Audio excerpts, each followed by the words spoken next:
আসসালামু আলাইকুম, আশা করি আপনারা সবাই ভালো আছেন। আজকে নিয়ে আসছি সিগারেট দিয়ে অদৃশ্য শক্তির সাধনা। এটা হচ্ছে সিগারেট দিয়ে অদৃশ্য শক্তির সাধনা। এখানে আমি দুইটা মন্ত্র দিতেছি।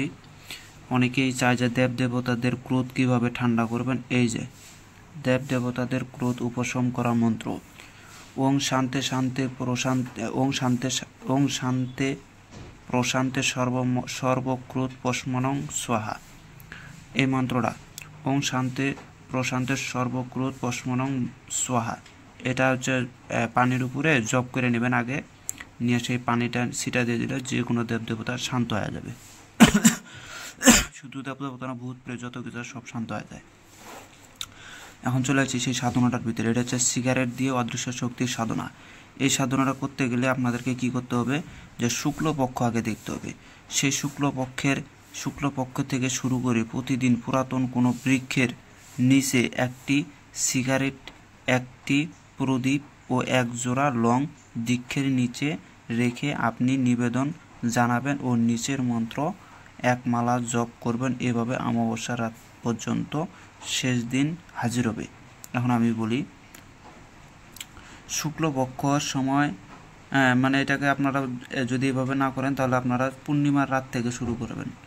পূর্ণিমা রাতে কোনো পুরাতন কোনো বৃক্ষের নিচে যাবেন, যাইয়া সেখানে একটা প্রথমে হচ্ছে এক জোড়া লং দিবেন, একটা প্রদীপ ধরায় দিবেন, পরে একটা সিগারেট ধরায় দিবেন, ধরায় দিয়ে সিগারেটটা ওখানে রেখে দেবেন। দিয়া ওই বৃক্ষের নিচে আপনি হচ্ছে বসে থেকে নিবেদন করবেন। এখন আপনার মনের খায়েশ কী, আপনি চাইলে যে কোনো কাজকর্ম ক্ষেত্রেও করতে পারেন। আপনি যদি চান কোনো অদৃশ্য শক্তিকে আপনি তাবেদার করবেন, তাহলে ওখানে সেই নিবেদনটা জানাবেন যে আমি ওই বৃক্ষকে বলবেন যে এই বৃক্ষ দেবতা, তোমার কাছে যদি কোনো অদৃশ্য শক্তি থেকে থাকে তাহলে সেখান থেকে একটা শক্তিকে আমার করে দাও।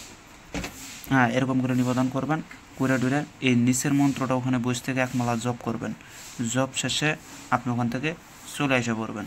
এভাবে পূর্ণিমার থেকে অমাবস্যা রাত পর্যন্ত আপনাকে এটা চালায় যেতে হবে। চালানোর শেষের দিন, অমাবস্যা রাত্রের শেষের দিন, ওই মানে যাকে আপনি চাইতেছেন সে স্বয়ং আপনার সামনে প্রকট হবে। সেই ভূত বা প্রেত সে আপনার সামনে প্রকট হবে। তখন আপনার মনের খায়েশ কি তাকে আবার বলে দিবেন, সে আপনার কথা মোতাবেক চলাফেরা করবে। এটা হচ্ছে সেই মন্ত্র, ওং নমো অদৃশ্য শক্তি আগচ্ছ সোহা, ওং নমো অদৃশ্য শক্তি আগচ্ছ সোহা, ওং নমো অদৃশ্য শক্তি আগচ্ছ সোহা। তো ভিডিওটা যদি ভালো লাগে অবশ্যই লাইক করবেন, শেয়ার করবেন। আর অবশ্যই গুরু ব্যতীত এসব সাধনায় কেউ নামবেন না। যার গুরু নাই সে কখনো এই সাধনার ভিতরে পাও দিবেন না। এই ভূত প্রেত এরা মারাত্মক লেভেলের শয়তান। এরা যেমন মানুষের উপকার করতে পারে তেমন মানুষের ব্যান্ডও বাজাইতে পারে, ক্ষতিও করতে পারে। তো যাই হোক, আমার এই পর্যন্ত আজকের ভিডিওটা। এটা দিলাম সিগারেট দিয়ে, সহজভাবে দিয়ে দিলাম। যদি কারো মনে চায় তা আপনারা করতে